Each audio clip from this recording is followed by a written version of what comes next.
Look, we get it. Your head is already exploding with all these different platforms and content formats. And now we're casually asking you to think about web stories as well. So today, let's talk about how to create effective bundles to get the most out of your content and make you stress out less. If you're currently creating content on the web, you probably already have a content strategy. That means when you want the world to know about a new topic, you plan how to present it across different platforms and formats. You might focus on writing a blog post first and make that your primary content format, but then also publish a short video, Instagram story or tweet that leads to that content. Or maybe you have more than one primary content format because the people that follow you on your YouTube channel are actually different from the people on your blog. So you talk about the same topic twice, but with different approaches. This combination of different content types to effectively talk about a topic you care about is what I call content bundles. And what I'm really trying to tell you is that you're likely already doing this today. The idea of investing in web stories might stress you out if you don't have a clear idea why they would help you. So let me shine some light on this for you. Web stories allow you to reach an altogether different audience that you previously didn't have access to. Mobile consumers who greatly prefer tappable visual storytelling on platforms like Google Discover or Google Search, platforms that prominently showcase web stories. Web stories can be a great additional traffic source for your presence on the web. And they can be monetized, have affiliate links and funnel readers back to your blog or YouTube channel. But enough theory, all of this is more fun to play through with an actual example. Let's say I want to tell everyone about the Great Emu War. And yes, I'm talking about the surprisingly real story about how Australia declared war against emus in 1932 and lost. To create an effective content bundle, you'll be creating a combination of core content and promotional content. Every content format is well suited for something different, but very generally, you'll either be promoting another type of content or not. Factors include your target demographic, the device your content is consumed on, and so on. I'm going to give you some basic advice with the giant caveat that this differs widely for every type of creator and vertical. When I say core content, I mean the whole story, which should have a beginning and an end and should be able to be consumed standalone without having to click on a link to something else. This stuff will either live on your website or a hosted content platform like YouTube. Let's take a look at the ones I created to cover the Emu War. My blog post works great to immerse someone deeply and slowly into the fascinating Emu War story. It's great for long-form content, essays and deep dives. My video on the same topic is heavily focused on the audio-visual experience and is the best way to fully immerse a viewer, but it comes at the expense of accessibility in the broadest sense. You can't just quickly skim through, you need to turn up the volume and need to find a dedicated time to watch. So I kept the video fairly short and left out some detail that I'm covering in the blog post.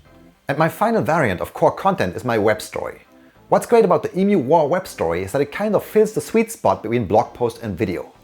It's a highly visual, mobile-friendly format that allows you to tell a story by heavily leaning on video and imagery, but it doesn't have some of the downsides of videos. You can skip through the pages quickly when you're strapped for time, and you can consume it without audio on, as long as you upload captions for the video portions. Now that we're done with the core content we want to create, let's talk about promotional content. That is, content that promotes your core content. This stuff is very commonly found on social media, but also on link sharing sites and forums like Reddit or Pinterest.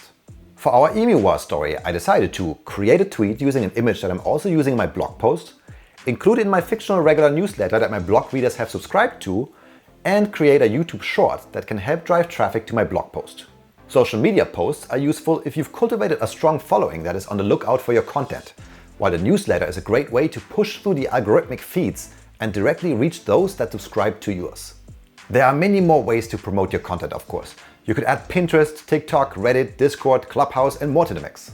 Whatever works for you and where your audience hangs out. We now have a complete content bundle. I made sure I bring this content to my various audiences in the best way possible and found strategies to promote it. But there are a lot of micro decisions that went into this particular example. Yours will likely look slightly different depending on your niche and topics you'll be covering.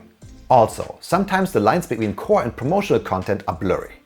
You might have a most complete version in one format and then lead to it from other places. We do this actually with our own web stories. You might not notice yet, but this very episode, like every other Storytime episode, also has a web story version. That web story can totally be consumed standalone, but it's impossible to cover the same amount of info in 15 story pages, so it's a highly condensed version that links to this very YouTube video in the end. This is a win-win for our audience and us. Some people learn a bunch of stuff from just consuming the web story via a platform like Google Discover, and others click through and become a subscriber on our YouTube channel.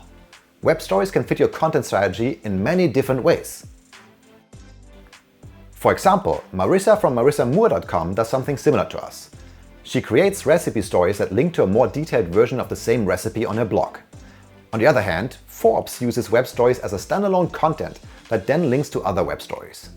Whatever you do, make sure that all your web stories can be consumed standalone and aren't just a glorified billboard ad, or you'll frustrate your readers to no end.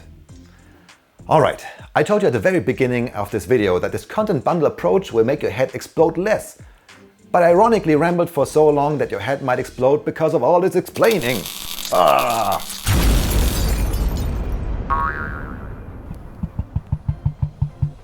Don't worry, take a deep breath and simply try it out.